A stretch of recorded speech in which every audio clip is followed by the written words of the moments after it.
Boa noite, meus queridos. Estamos aqui mais uma vez, nesta terça-feira, para terça-feira de setembro, para que nós possamos juntos vivenciar esse momento muito esperado por todos nós. Hoje nós vamos ter uma convidada muito especial, alguém que é consagrada, esposa, mãe, psicóloga, e que vai poder falar para nós também, como família, como podemos trabalhar e favorecer para que as famílias sejam um ambiente de promoção de vida. Há muitas formas da morte ocorrer nas nossas famílias, então como vamos fazer aqui, pensando também no Setembro Amarelo, onde muitas famílias enfrentam os desafios de ter uma pessoa com comportamento suicida ou história de suicídio na família, como lidar para que, sobretudo na prevenção, a gente possa viver a promoção da vida. Seja bem-vinda, Jéssica, Samara, Yane, Débora, todos que estão chegando para estar conosco nesta live. É uma grande alegria a presença de vocês. Seja bem-vinda, seja bem-vindo Gui Fernandes, seja bem-vinda Yane.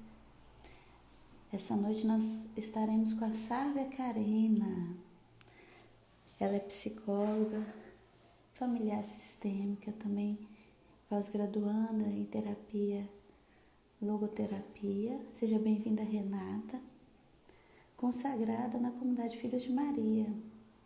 Eu estou aguardando, logo ela vai entrar e vai chamar. Seja bem-vinda Renata, Gerlane, sejam bem-vindos. Eu peço a vocês que vão compartilhando e convidando outras pessoas para essa live. Sárvia ela está aqui conosco, solicita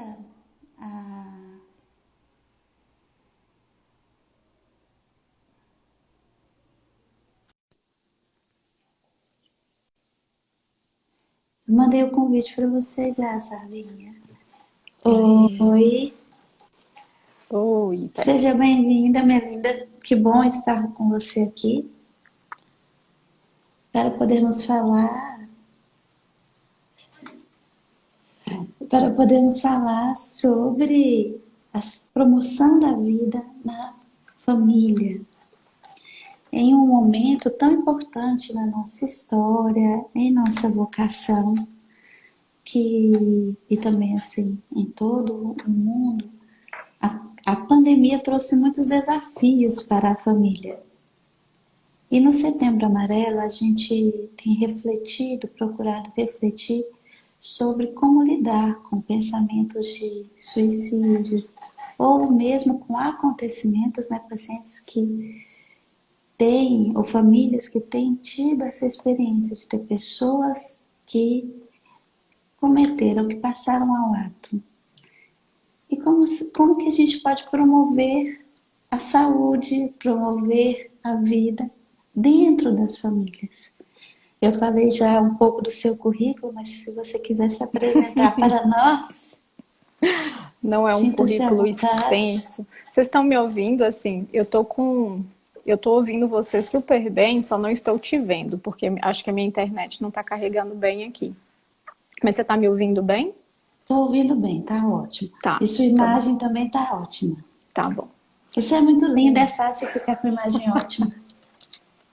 Estamos juntas. Então, como você deve ter me apresentado aí, eu me chamo Sárvia, esse nome vamos chamar de diferente. Sou consagrada na comunidade Filhos de Maria já há mais de 10 anos, casada, com Ramon há 10 anos também, mãe de 4, 2 no céu e 2 na terra, psicóloga, já formada também há mais de 10 anos. E nesses anos iniciais, venho e continuo sendo apaixonada, né, com essa temática da família. Então, mesmo agora que eu estou tendo a oportunidade de, como você disse, de me especializar na logoterapia, eu vejo como um grande complemento para aquilo que eu já vinha acontecendo aqui, né, na minha realidade profissional e pessoal. Então, eu tenho estado muito feliz com isso também, com essa contribuição. Tem alguma pergunta específica que você queria fazer, Érica, da temática? Ou você quer que eu vá falando aqui? Você pode começar falando. O Danilo falou que está muito feliz em te ver. Danilo Moraes, que é seu primo, está aqui Olha, conosco. eu não estou conseguindo ver. A minha tela, ela subiu uma notificação que eu não consegui tirar, então eu não consigo me ver, não consigo te ver e não consigo ver os comentários. Então você vai me situando aí na medida em que as pessoas forem fazendo Sim. perguntas, então. Eu posso começar então com a pergunta Claro, fique à vontade. em como lidar hoje neste ambiente onde a gente já está sendo desafiado. Muitas famílias enfrentaram muitos problemas, principalmente com crises financeiras. Como fazer esse diálogo entre gerações para a promoção da saúde? Tá. Então, eu queria começar primeiro falando assim de como que eu enxergo, né, a família como uma contribuição individual, né, que é o que a gente pensou assim. Como que uma família, que é um conjunto de pessoas, né, hoje podem contribuir para uma realização que é individual, né? Então, assim, de uma proteção, de ser um fator protetivo ou não, né? De ser até um fator que contribui de alguma forma negativamente. E aí, meditando muito sobre isso, assim, se tiver algum cliente meu aí, né, vai poder confirmar. Eu gosto muito de fazer analogias e acho que Cristo também gostava de fazer isso, né, através das parábolas. Então, eu queria introduzir primeiro falando de como que eu percebo, né, esse cenário das famílias, assim. E pensando nisso, né, no que seria uma família como cenário, me veio muito aquela passagem do semeador, que traz a realidade, né, de que as sementes serão lançadas e encontrarão muitos terrenos. E dentro dessas realidades familiares eu enxergo isso, né? Há muitos terrenos e terrenos às vezes difíceis, alguns com pedras, outros que vão crescer muitos espinhos, outros que vão sufocar, que vão matar essas sementes que são lançadas. E acredito que Deus, nesse cenário familiar, a família, talvez eu acho que é o que mais se assemelha para mim de uma realidade divina. Porque é dentro das famílias que nós coparticipamos, né, da criação. Então, quando nascem os filhos, justamente não há nada, né, que o ser humano faça que seja mais divino do que criar com Deus, que é colocar uma outra pessoa nesse mundo. E dentro disso, assim, eu falo que como é uma coparticipação, as famílias elas deveriam nessa coparticipação continuar contando, né, com esse auxílio também para a educação, né? Eu falo que há uma gestação de 9 meses que acontece na barriga e também há uma gestação que acontece, eu brinco que até os 18, depois na educação familiar. Então, me veio uma outra passagem que seria a casa, né? A gente refletir onde a minha casa vem sendo construída. Então, se é uma casa que foi construída sobre a rocha ou se é uma casa que foi construída sobre a areia. E o que eu percebo aqui, né, diante dessa pandemia ou diante da realidade, né, que nós trouxemos até mesmo do suicídio, né, que tem sido cada vez mais frequente, infelizmente, não só, acho que não, nem tanto de verdade, assim, dentro da minha realidade, felizmente eu não tive, né, a oportunidade de, graças a Deus, perder nenhum paciente. Mas tive vários, né, realmente com a ideação, com o desejo de não viver mais. E percebo que em momentos de crise, né, eu vou chamar essa pandemia de crise, em momentos em que tudo fica um pouco mais difícil, aquelas famílias que têm uma base construída sobre a rocha, elas costumam se sair melhor, né? Ou personalidades que são construídas sobre a rocha, elas se saem melhor. Enquanto aquelas que já vinham sendo construídas sobre a areia, elas tendem a, né, desmoronar. Então, eu penso que a gente tem que avaliar como essas relações vêm sendo construídas. Então, assim, com que base ela vem sendo construída, para a gente entender, eu sempre falo isso assim, né? A gente não procura nos galhos, a gente procura na raiz. Então, em quais raízes se encontram, né, todo esse desespero, toda essa falta de esperança, toda essa realidade de não saber lidar, né, com uma crise, né? A morte é uma crise, a pandemia, a doença é uma crise, a situação financeira é uma crise, a dissolução de um casamento vem de uma crise, a perda, né, de entes queridos, ela é uma crise, e não deixa de ser uma convocação da vida natural, né? Em algum momento todos morreremos, mas uma convocação natural da vida para lidar com aquilo que é próprio dela, né? Todos nós passaremos por crises. Quais caminhos que você apontaria, sabe, para um familiar que tem não só um paciente, né, uma pessoa com um comportamento suicida, mas também sofrendo de alguma forma mentalmente, seja a tristeza, a angústia, a ansiedade, que hoje estão muito presentes na nossa sociedade. Como que a gente pode abordar de forma que seja positiva? Porque às vezes muitos familiares tentando ajudar acabam fazendo com que seja precipitado mais ainda o ato, ou mesmo aumentando a intenção, o desejo. Não sabem lidar. Eu acho que é importante muito isso, porque na verdade é sempre uma forma de escutar. Que forma que você indicaria de escuta para que dentro da família a gente já comece a perceber esse caminho de promoção da vida? Sim. Eu nem diria escuta, assim, de uma maneira tão simples. É claro que, de alguma forma, essas pessoas, elas estão fazendo. Eu acho que uma primeira tentativa de suicídio, que não, né, assim, geralmente as primeiras, né, não são realizadas com sucesso, ela é um pedido de ajuda, né? Ela é um pedido de ajuda, é um pedido de socorro. A gente costuma dizer, né, na questão teórica, que a pessoa que se suicida, que tem essa ideação, ela não quer encerrar, talvez, a própria vida, né? Ela tem um desejo de encerrar uma dor que ela não sabe lidar, né? Ela não tem recursos, ela não encontra outros recursos e ela acaba fazendo essa opção de eliminar essa dor, e alguns acabam tentando eliminar a dor, eliminando a vida.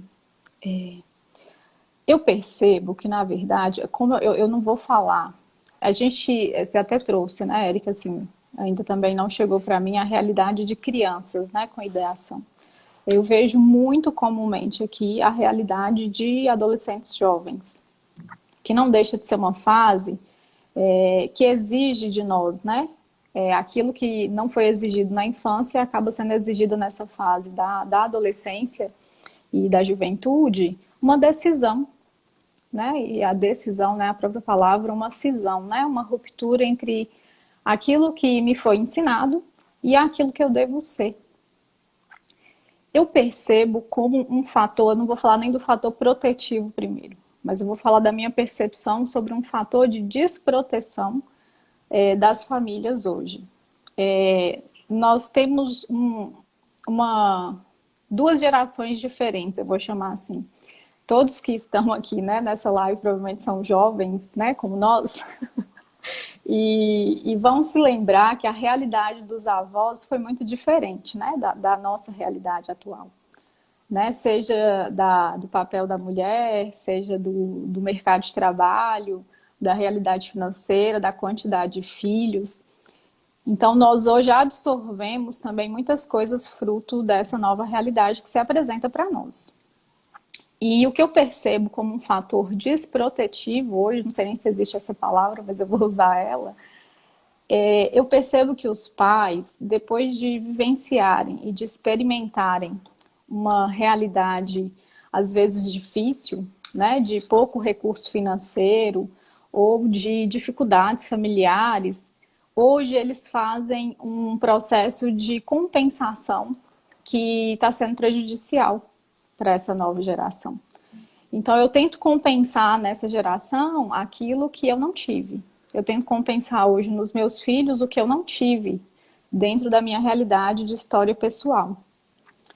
Porém, contudo e entretanto, a gente errou um pouquinho a mão, porque a gente protegeu e vem protegendo exageradamente. E dentro disso, a gente não deixa de passar uma mensagem para esses filhos, assim. Hoje a gente protege eles o tempo inteiro, é como se eles não... a mensagem subliminar que passa, né, é como se eles não dessem conta. Então, assim, hoje a gente protege exageradamente. Então, diferente dos meninos que viviam, né, na roça, eles vivem hoje dentro de casa.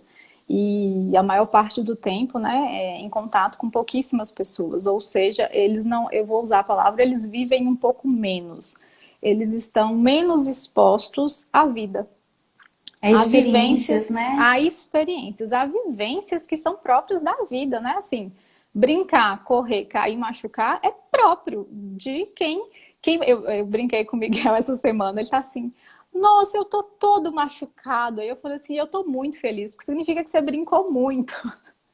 Porque se você tá muito machucado, significa que você brincou muito nesse final de semana. E realmente, né? Ele teve um sabão na garagem lá e tivemos todas as esfolações possíveis de joelho, de barriga, de todo o resto.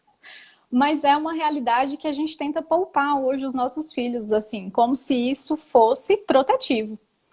Então, aquilo que eu percebo que as famílias têm enxergado hoje como protetivo é, na verdade, o que tem gerado a desproteção. Porque, como eu dizia antes, de uma casa construída na rocha e na areia, é uma personalidade bem formada e eu vou usar a palavra fortalecida. Então, assim, tem pessoas que a gente olha e fala assim, nossa, essa pessoa é muito forte. Ou essa pessoa, né, nossa, essa pessoa ela não dá conta. E o que eu percebo é que a maior parte dessas pessoas que estão em pensamentos de ideação são pessoas que têm uma personalidade frágil. Até porque quando você questiona os motivos da ideação, são motivos que você fala, não, não é possível. Então, assim, eu vou tirar minha vida porque eu terminei meu primeiro namoro. Eu vou tirar minha vida porque eu engordei. Eu vou tirar minha vida porque eu não me acho bonita. Então, assim, são motivos que para aquela pessoa são dolorosos com toda certeza, né? A gente não diminui para a pessoa o motivo que ela apresenta. Porém, se a gente olhar para a vida como um todo, são sim motivos pequenos diante de outros motivos. E a pergunta é, por que motivos tão pequenos têm levado as pessoas até essa sensação de que é melhor encerrar a própria vida do que sentir aquela dor?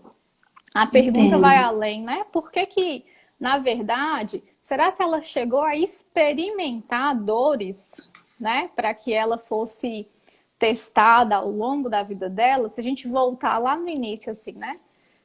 Será se os pais têm permitido as pequenas frustrações necessárias? E quando eu meditei sobre isso, eu até falei assim, gente, por que a gente não aprende com a pessoa certa, né? Por que a gente não aprende com Deus, assim? Dentro da pedagogia dele, eu refleti assim, gente, quantas vezes a gente chorou pedindo uma coisa para Deus e ele nos frustrou porque aquilo não era bom para nós? E por que eu não consigo deixar o meu filho chorar e me culpo, né, quando ele chora, e me culpo quando ele sofre, como se aquilo fosse ruim, né? Por que ele não pode chorar? Por que eu poupo tanto o meu filho do sofrimento? Por que eu protejo tanto ele de uma realidade necessária de fortalecimento? Então, assim, essa quantidade de proteção, para mim, hoje, é o fator de desproteção das Sim, realidades familiares. uma coisa assim que eu queria não sei se seria aprofundar ou elucidar, Uhum. mas porque quando diz assim, eu atendo todos os dias pacientes que tentaram autoextermínio, não só idealizaram, atendo crianças também que falam muito nisso, crianças de 8 anos, 6 anos. Uhum. E o que acontece dentro do ambiente de diferente, e acho que eu queria muito que fosse falado nessa live, nesse momento, por isso que eu entrei com a importância da escuta, porque nós estamos numa sociedade onde a gente julga muito as realidades. A gente julga que tem condição de saber o que pode fazer ou o que faz uma pessoa cometer um ato que nós não compreendemos, que é contra a sua própria vida. E isso, eu fico pensando assim, por exemplo, eu tenho mães que cuidam da família, não tem o companheiro, o parceiro, não tem, e tem que sustentar e dar conta, tem 3, 4 filhos doentes, com doenças graves, e um deles vivencia isso. Eu tenho uma paciente que ela teve os 2 filhos abusados pelo pai, e o pai faleceu de Covid agora. Como que ela lida com isso? Com esse sentimento, com o sentimento de fracasso, o sentimento de desproteção. E como que você... E nesse momento ela pensa, então, né? É melhor uma outra vida. Porque, na verdade, muitas vezes, quem tenta autoextermínio, ou quem comete esse gesto de loucura, não comete querendo não viver ou querendo morrer, na verdade. Ele não quer aquela vida que ele está vivendo.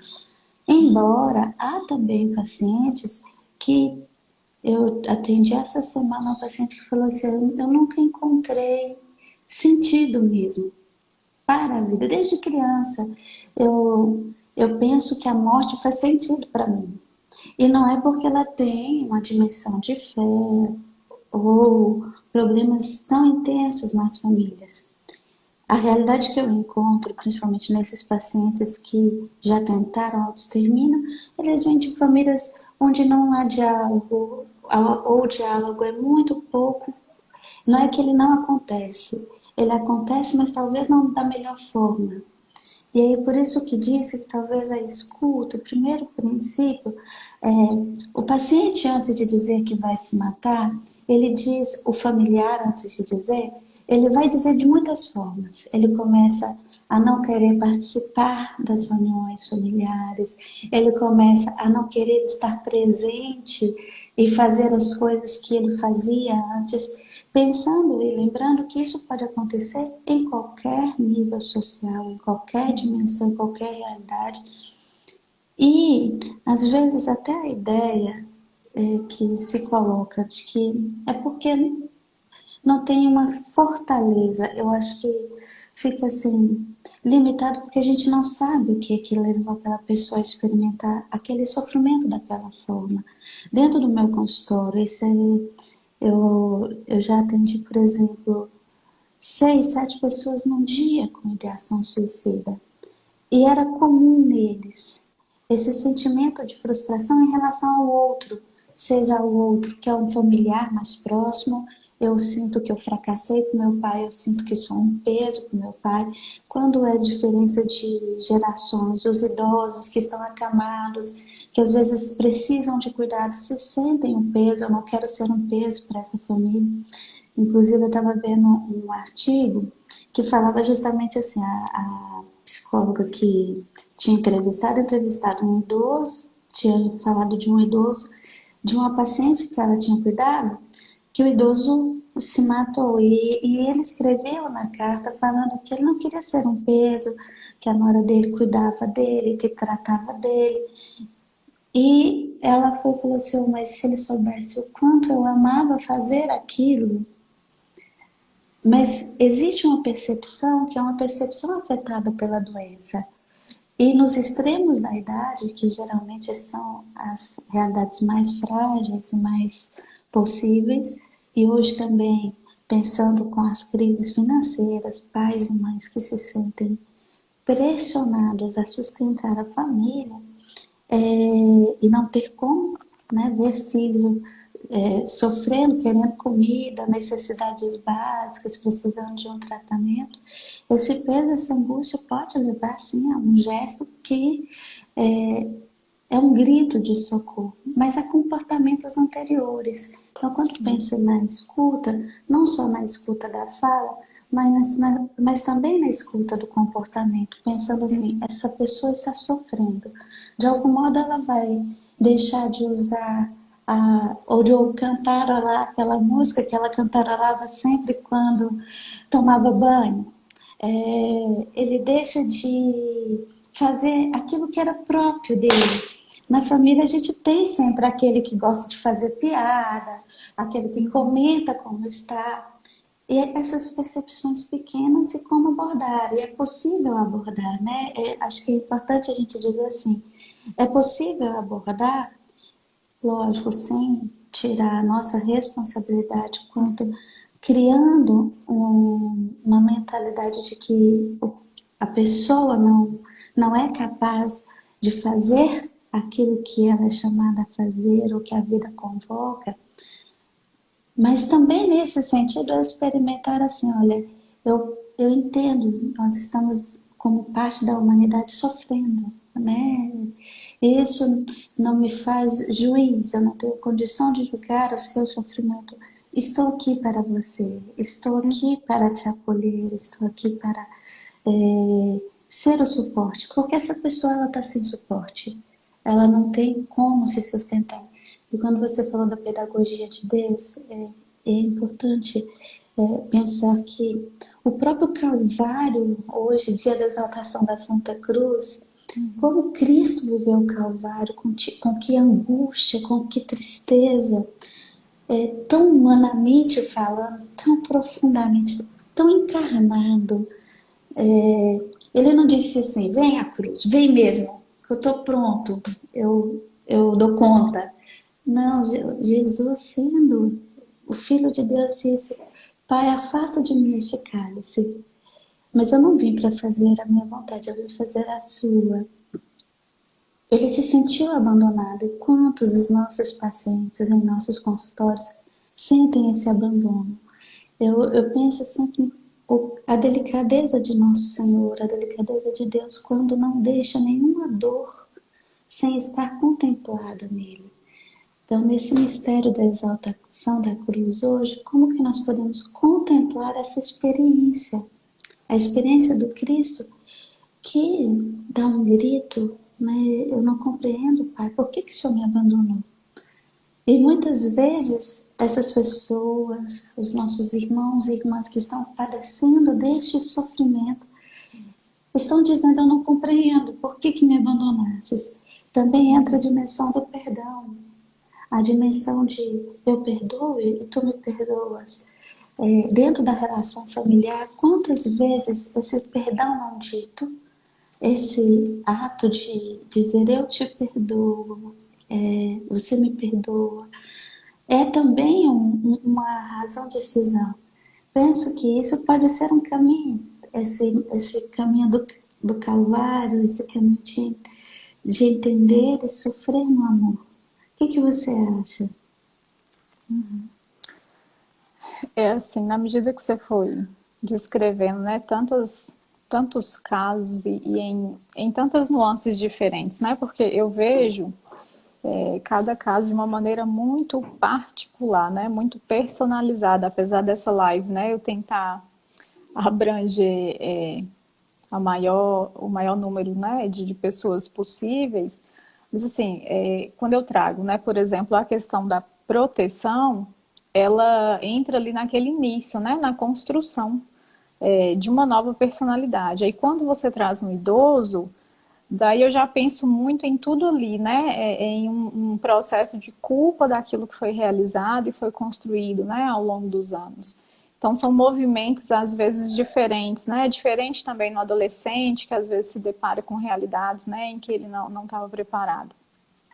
Mas eu entendi quando você trouxe, né, a questão da escuta, eu colocaria como esse olhar atencioso e amoroso, que também não existe, né? E aí que realmente independe da realidade familiar, né? Ou de renda, ou do próprio problema, que é o que você falou. Porque muitas vezes o que está em jogo aqui não é o tamanho do problema, é a forma como aquela pessoa enxerga aquele problema, né? E aí essas que trazem a ideação, elas enxergam aquele determinado problema como maiores do que elas.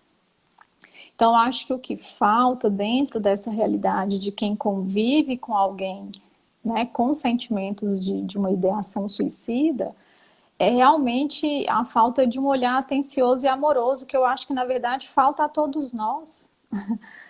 Não é falta só às famílias, né, que têm pacientes com ideação, mas falta de uma maneira geral. Quantas vezes, né, nós chegamos em casa mais cansados pessoalmente e nós não damos conta de ter um olhar atencioso e amoroso para os problemas que o marido vai trazer ou um olhar atencioso e amoroso para a birra do filho. Então, o que nos falta, na verdade, é uma dose extra, assim, de amor, né? Que é esse movimento para fora, quando a gente sai da própria dor e consegue enxergar um outro, né? Tem uma frase que eu achei maravilhosa, né? Assim, quando eu amo o outro, eu consigo enxergar ele como outra pessoa. E quando eu não amo, eu estou tão aprisionada nas minhas realidades, nos meus problemas, nos meus cansaços e frustrações que eu não dou conta de ver que o outro está indo embora. Então, eu não dou conta de ver que meu casamento está acabando, eu não dou conta de ver que o meu filho está precisando de atenção, eu não dou conta de ver que o meu filho está tentando se matar. Então, é um olhar atencioso e amoroso para a realidade fora de mim. Quando nós, né, somos bem individualistas e a nossa tendência natural é olhar mais para dentro que para fora, a gente perde essa oportunidade, né? Que é o que você falou. A pessoa em ideação, ela dá sinais o tempo inteiro. Ela dá muitos sinais, né? Ela dá sinais de que ela não está bem, ela se isola, ela fica mais triste, ela não participa do que ela participava, as coisas, né, começam a não fazer mais tanto sentido. E as pessoas no entorno dela não percebem, e acredito que inclusive isso potencializa, né, a realização, né, a passagem ao ato, vamos dizer assim. Porque ela pede ajuda, ela não consegue pedir de uma maneira verbal, ela não consegue pedir sentando na mesa do jantar, né, falando estou precisando de ajuda. E todos os sinais que ela envia não são enxergados, não são vistos, né? Mas esse é um exercício que eu acho que todos nós podemos fazer assim. Se nós olharmos, né, para dentro da nossa própria casa, será se nós conseguiríamos dizer assim, né? Como que o meu esposo está hoje, ou como que o meu filho está hoje, ou como que a minha melhor amiga está hoje? Eu não sei se a gente tem essa capacidade para responder. Se a gente não for, né, como diz a nossa logoterapia, se a gente não for muito autotranscendente. Então, a gente tem uma tendência a não olhar para fora, a ficar muito aprisionado, né, nas nossas realidades pessoais e não olhar para fora. Então, a gente perde a oportunidade de enxergar os sinais que são enviados, de prevenir, né, realmente o fim da vida de alguém. E que Eu é fico pensando, possível, né, Sara? com toda O certeza, que é com mais toda certeza. importante que eu acho que nessa live a gente precisa deixar claro é que é possível viver esse amor, é possível viver essa escuta, e é possível então salvar vidas, porque essa pessoa não precisa chegar a esse extremo. Se ela tiver, às vezes, alguém que diga: tudo bem, eu vou sentar aqui ao seu lado, não precisa falar nada. Eu costumo, quando trato com os pacientes depressivos, eles e os familiares vão junto, aí eles falam assim: mas ele não entende como é que eu estou sentindo, que eu não consigo sair da cama. Aí eu falei: mas a saúde mental, a doença, o sofrimento mental pode esgotar as nossas forças. Ninguém pede para um paciente com câncer: vamos lá, vamos para o cinema, saia desse lugar. Sai de onde você está. Não pede para uma criança anêmica para fazer esse movimento, porque sabe que não tem forças. E às vezes é estar ao lado, é esse estar ao lado, vivendo esse momento com ele que não tem uma explicação, esse olhar empático que você falou, né? De se colocar no lugar do outro. A gente pensa que se colocar no lugar do outro sendo a gente. Não dá pra gente se colocar no lugar do outro sendo a gente. Por isso é tão difícil estar no lugar do outro. Eu não tenho a história dele, eu não tive os pais dele, eu não tive as experiências que você citava, né? As vivências que ele teve, eu não tive. Eu não sei o que ele tem de condições para responder a isso. Mas aí está o mistério, eu acho que hoje, então, pensando na exaltação da cruz, o mistério do amor. O amor que se une à nossa dor e que se faz um. A família, eu vejo muito isso, quando você dizia, né, como dom divino, é esse mistério de ser um. São um homem e uma mulher que se unem, se fazem um, né, uma só carne ali nos filhos. Achei interessante você dizer assim, eu tenho 4 filhos, né? 2 estão intercedendo no céu e 2 estão crescendo aqui e eu tenho essa missão tão bela, tão digna de gerei-os na carne e devo gerá-los também na fé para a vida, para esta vida e para a vida eterna. E aí eu penso que nesse momento, o quanto é importante nós amarmos com esse amor crucificado, esse amor encarnado, mas encarnado não na minha dor, encarnado na dor do outro. E não é fácil, não é fácil, mas é possível.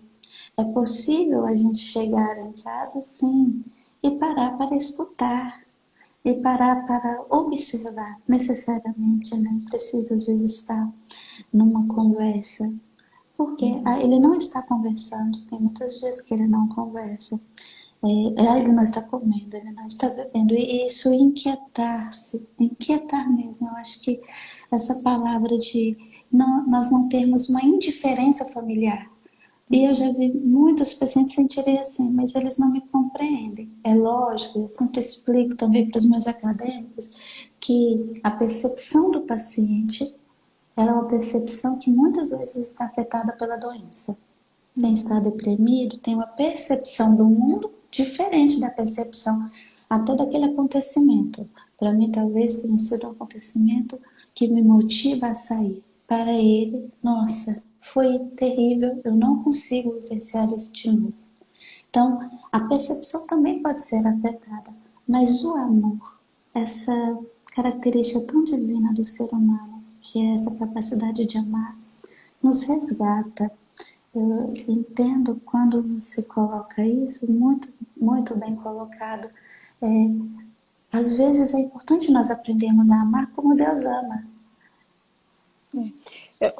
Desculpa, aqui, na medida que você estava falando, me veio algo aqui também que eu acho que é super válido que a gente traga nesse momento, né? Já que a gente traz medidas protetivas, é que esse amor, ele não descarta a consideração do suicídio, da ideação como uma doença.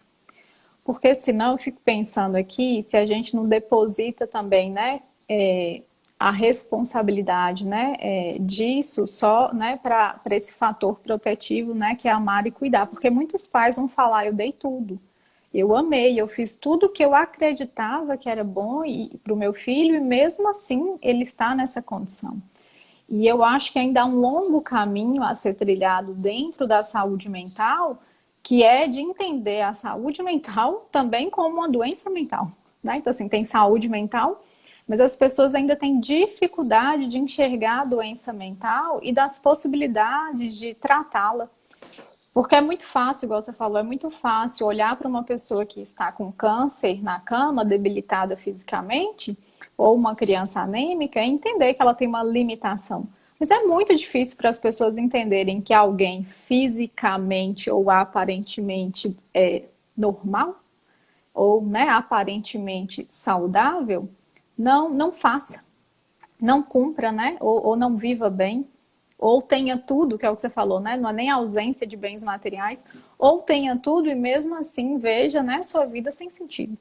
Então, eu acho que cabe aqui um alerta das pessoas terem o olhar adequado também, né? Quando traz da realidade. Então, quando uma pessoa, ela comenta, porque algumas vão comentar, né? A possibilidade de acabar e de encerrar com a própria vida, deveria gerar em nós um grande sinal de alerta em busca de um tratamento, não só de um olhar amoroso, mas em busca do tratamento adequado, né? Ninguém que chegasse para a gente e falasse que tem um tumor na cabeça, a gente ia só amar. Né? Então, assim, eu vou só te amar aqui agora e tudo vai dar certo. Não, eu tenho certeza que nós buscaríamos os principais recursos disponíveis hoje para resolver aquela doença. Então, eu Porque é também amor, percebo, né? É exatamente, amor. e é uma forma de Agir amor. é Tratar, amor, né? exatamente, exatamente. Santa Teresinha vai dizer isso, o amor se prova por atos. Uhum. Esse ato de buscar ajuda, de... Mas a partir dessa percepção do sofrimento, quando você citou assim, eu acho que é muito importante. A gente às vezes não entende que o outro está doente Doente. e quer dele respostas de alguém que não está doente. Nós queremos que ele tenha entusiasmo pela vida, que tenha propósitos, que tenha resposta. Quando você falou também quanto aos pais que deram todo o amor, e mesmo assim a pessoa não deu essa resposta, esse retorno, e eles se sentem muito fracassados. Eu tenho muito isso no ambulatório. Até porque às vezes vem famílias muito desajustadas por causa de um paciente que tentou, tem um paciente que tentou autoextermínio 5 vezes em 30 dias. E ouvindo vozes. E aí o pai falou assim, mas essa não foi a filha que eu criei. Essa pessoa não foi quem eu criei. Eu dei todo o amor para essa pessoa. Eu quero a minha filha de volta. Imagina o sofrimento desta pessoa que está vivendo isso e não querendo viver, não sabe como fazer. E ao mesmo tempo ouve o pai dizer isso, que não reconhece, e você sabe o quanto que é importante a identidade, né, dentro dessa realidade familiar, seja a identidade de filho, seja a identidade quanto pessoa, não reconhece no olhar do próprio pai, o pai não reconhece aquele filho. Ainda nem reconhecer o filho, né? Assim, para além disso, é uma não aceitação da doença. Não é nem uma não, a filha entende como uma não aceitação dela, o que é pior, né? É um sentimento de rejeição. Porém, o que eu trabalharia aqui é a não aceitação da doença. É como se o filho dele tivesse tido um acidente, perdido as 2 pernas, e ele falasse, eu quero outro filho de volta, né? Ou como aquela mãe que nasce um filho deficiente e fala, eu quero meu filho normal. É uma não aceitação da própria circunstância e do chamado que a vida está sendo feita ali, naquela situação. Então não deixa de ser uma não aceitação, né? Esse pai, ele ainda resiste em entender que tem uma filha limitada. Poderia ser uma filha, se fosse deficiente, ele teria a mesma dificuldade, ou se fosse uma filha, né, com as pernas amputadas, ele teria a mesma dificuldade em aceitar que aquela filha não cumpre as expectativas que ele criou em relação a um filho perfeito e maravilhoso, né? É o desafio que todos nós temos, não só em relação à saúde mental também. Sem aceitar o sofrimento. E aí está esse processo tão intenso que acho que nós estamos vivendo, onde o sofrimento nos bateu à porta de diversas formas, como uma inundação, com a pandemia, e você deu o nome de crises, né? As diversas crises que se desencadearam com isso, mas como que é importante você fazer atos pequenos e que são muito válidos. Esse ato de você propor ajuda e muitas vezes de dizer, não, eu vou te levar à consulta, você não consegue sair. Eu fiz atendimento domiciliar nesse período, então assim, a pessoa não está conseguindo sair de casa, não consegue, há uma forma de você ajudar. Vocês que estão nos escutando, que estão ouvindo isso, há muitas formas de você ajudar quem está precisando dentro de casa, por primeiro. A família é nosso ambiente onde nós mostramos geralmente aquela realidade que nós escondemos dos outros, né? E às vezes escondo até de mim mesmo, mas na família isso aflora, porque a própria realidade da família faz isso acontecer. Faz acontecer minhas limitações, faz acontecer o meu cansaço, a minha desatenção. E aí quando você dizia assim, né, o quanto que é importante a gente aceitar aquele sofrimento.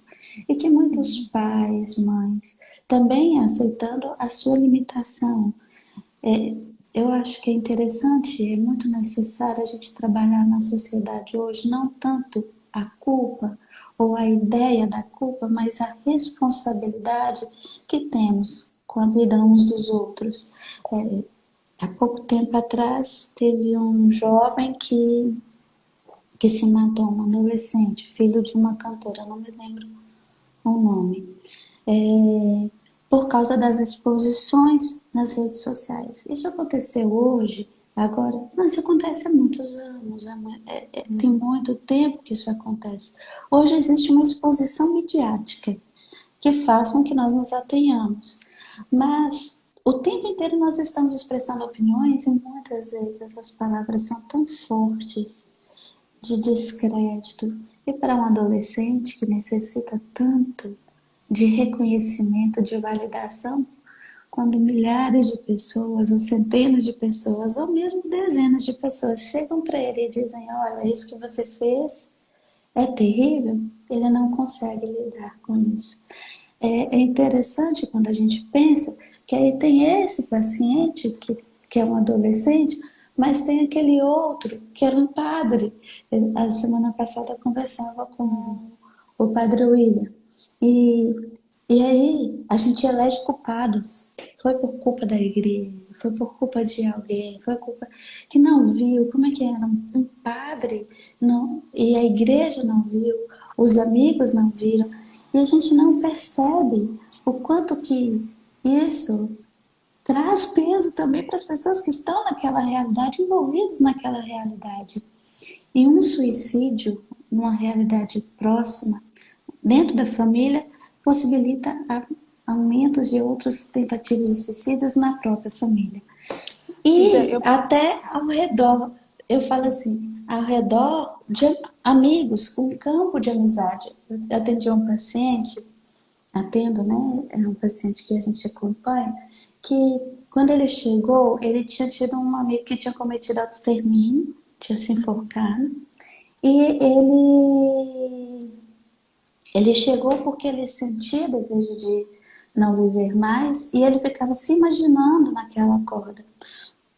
Como que aquilo ali foi preciso trabalhar e ser elaborado até ele perceber que não, ele não precisava repetir aquela mesma história ou aquela saída.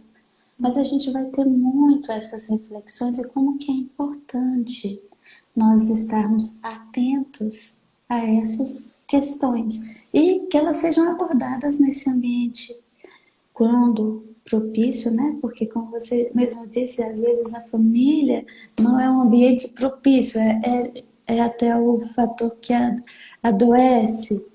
A gente muitas vezes usa uma palavra que eu não gosto muito, mas é um ambiente tóxico que vai dificultando para as pessoas terem esse olhar.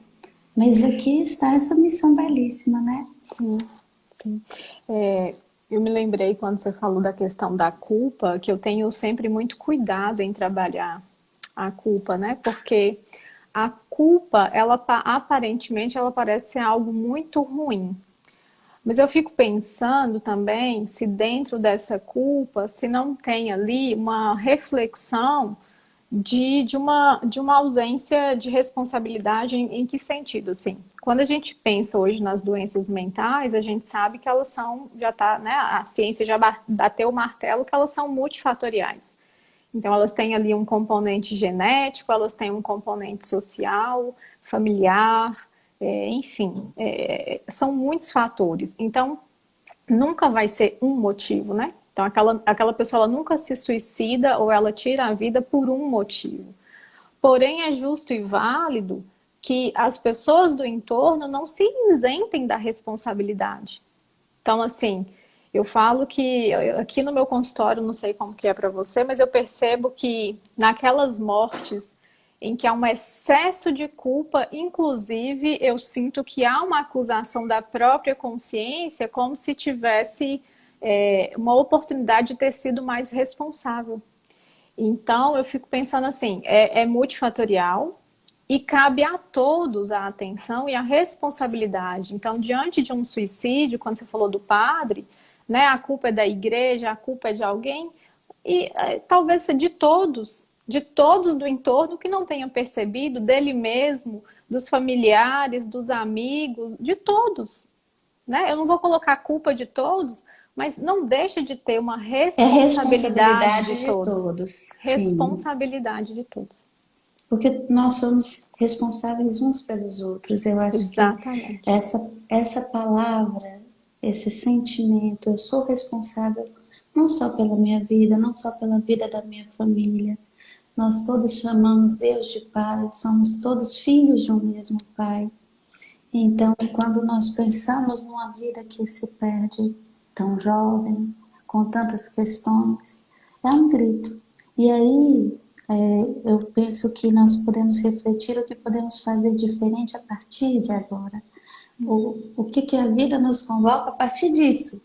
Agora, eu não tenho como mudar a história do passado, mas eu tenho como agir diferente no hoje, neste agora. E uma palavra que eu colocava assim, que eu achei muito interessante, que diz assim: no temor do Senhor, o justo encontra apoio sólido. Seus filhos nele encontrarão abrigo. O temor do Senhor é uma fonte de vida.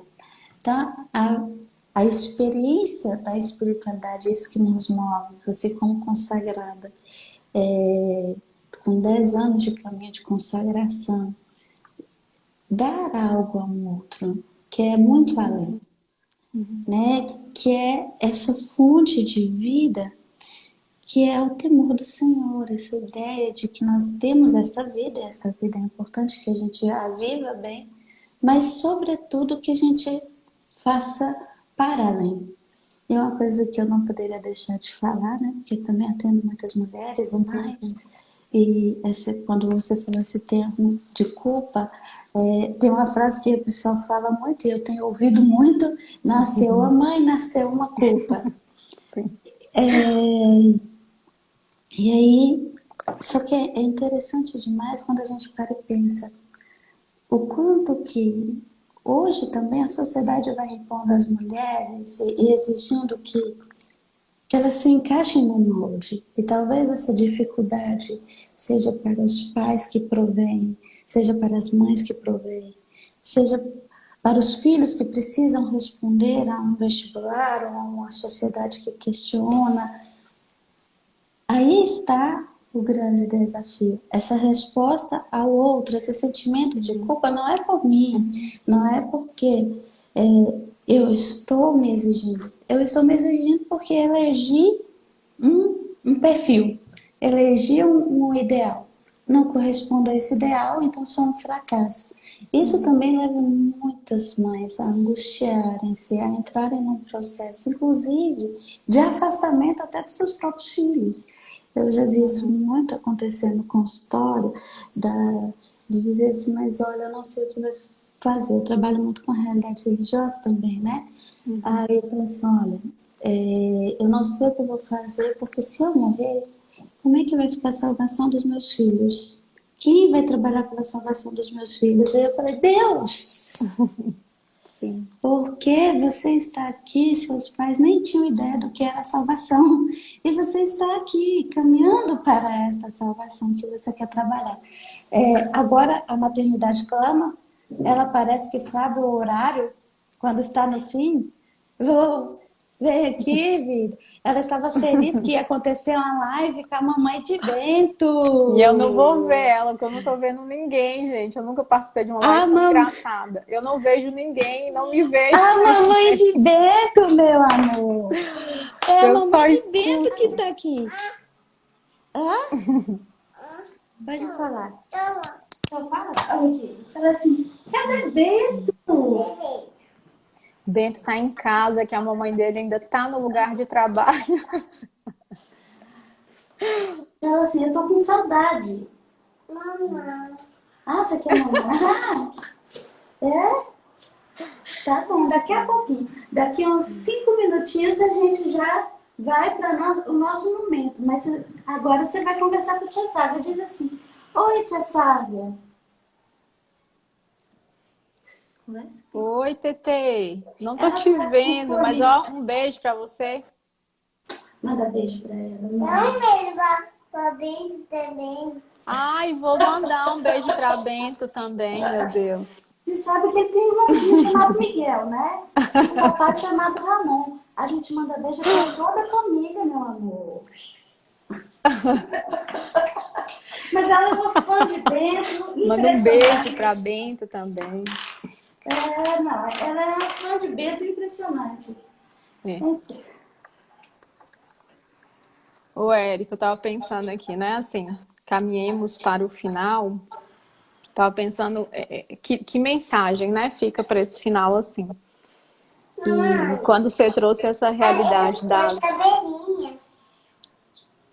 Gente, você tá conseguindo me ouvir? Porque como eu não vejo, eu tô tão perdida que eu tô assim, falando. Tô falando no escuro.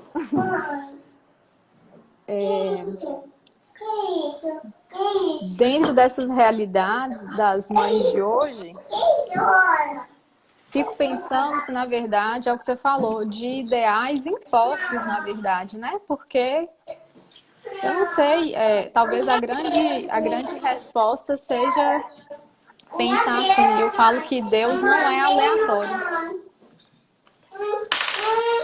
Pode falar, Sábia.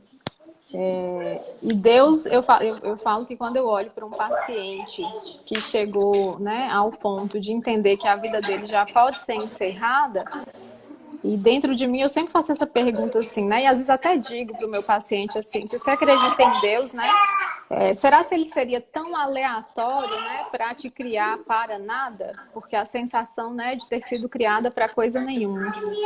E eu fico pensando assim, eu não acredito num Deus aleatório que cria alguém para nada. Então, há um objetivo, há algo ainda a ser revelado, né? E que essa pessoa ainda não desvelou diante dela e da vida dela. Então, eu sempre trabalho muito com a potencialidade, né? Tanto da família, todas as famílias, né? Tem uma teoria da familiar sistêmica que diz que as famílias elas têm o mesmo poder de adoecimento e de cura. É uma potencialidade que todo ser humano tem, né? Para o bem e para o mal.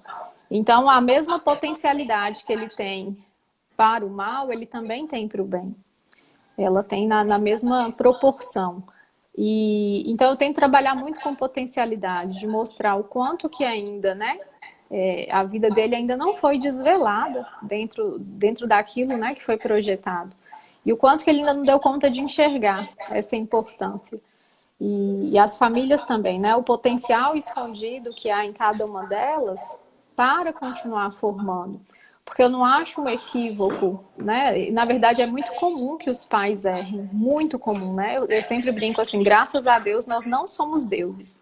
Então, é muito comum que nós erremos o tempo inteiro nessa educação. Porém, há um quesito aí, né, que eu vou chamar de humildade, que é o momento em que tanto essas famílias quanto essas pessoas precisam reavaliar o que foi feito até agora, que foi o que você falou. E diante dessa reavaliação, continuar a partir de agora, né, corrigindo o que for necessário, mudando o que for preciso e reconstruindo essa história. Então, assim, não deixa de ser um sinal, uma pessoa com uma ideação suicida em casa, não deixa de ser, a gente chama na sistêmica do porta-voz de que aquela condição não está boa, seja para aquela família ou seja para aquela pessoa. Então, é um chamado a uma reavaliação ou da vida familiar ou da própria história para um recomeço. Então, eu falo, nosso corpo, né, ele é muito inteligente.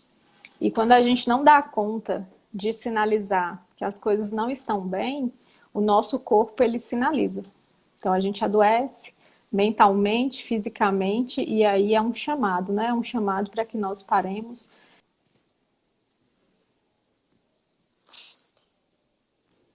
Recomeça. Então, é um sinal de alerta, mas eu acredito muito no potencial, né? Eu acho que esse potencial é o que a gente trabalha aqui e a gente chama de esperança. Então, trabalhemos, né, com uma grande esperança de que todos são capazes, né, de serem melhores e de saírem, né, da atual condição em que estão para uma condição melhor. O amor nos faz dar crédito, né, sabe? Você falou isso, que a família tem essa capacidade de acreditar. também de dar crédito. Às vezes a pessoa não consegue mais acreditar. Então, que encontre pessoas que acreditem, que confiem na capacidade, no potencial único desta pessoa para a vida e para se responsabilizar e amar. Eu agradeço muito, sabe, esse momento. Espero que todos aqueles que estiveram conosco nesta live possam experimentar. Já tem alguns sinais, alguns caminhos. Eu acho que isso é sempre importante, porque no meio do sofrimento, da angústia, às vezes a cruz parece ser tão maior que nós, que é bom ter alguém que nos aponte um caminho. Então, muito obrigada. Eu sei que você tem um cuidado muito grande com os seus pacientes, mas também com aqueles que te cercam, com seus irmãos quanto comunidade. Então, fica aqui o nosso agradecimento por essa live, por esse momento, tá? Eu quem agradeço, falei que eu não ia falar, tá vendo? Falei bastante, falei que eu ia aprender um pouquinho com você, mas me dispus e continuo à disposição, né? Assim, a gente segue acreditando que ainda há muito a ser feito pessoalmente, há muito a ser melhorado, mas a gente não para, né? Na própria limitação. Então, eu espero que o pouco que eu tenha contribuído, né, seja o muito de alguém hoje e que a gente possa continuar sempre, sem definir, né? Quando é o fim, entregar para quem sabe definir quando é o fim. Sim, sim. E nunca é pouco. Para todos os que estão necessitando, o que damos é, às vezes, a força que ele precisa. Tem paciente que chega para mim e fala assim, doutora, mas você lembra como eu cheguei aqui? Não tem coisa melhor, né, sabe? De falar assim, você lembra como eu cheguei aqui? Você lembra como que eu vivenciei isso? E que bom que, sobretudo, encontrem em nós profissionais humanos, amorosos e que deem crédito neles. Com esperança, na fé. Viu? Um grande abraço. Deus abençoe a todos que estavam conosco. Parece que os padres também estiveram conosco. Então, sua bênção, Padre Arles, sua bênção, Padre Marcelo. Essa live abençoada com a presença de dois padres, que nós possamos caminhar sempre juntos. E, sabe, ela atende, quem tiver aqui e quiser divulgar o trabalho dela, ela atende no Edifício Premier.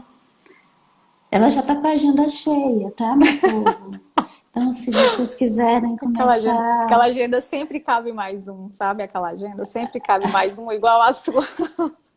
Então, assim, por favor, procurem ela. Precisou de ajuda, pode procurar. Sobretudo porque vocês estão sendo uma escuta de uma pessoa que tem esse olhar de amor e olhar para a eternidade.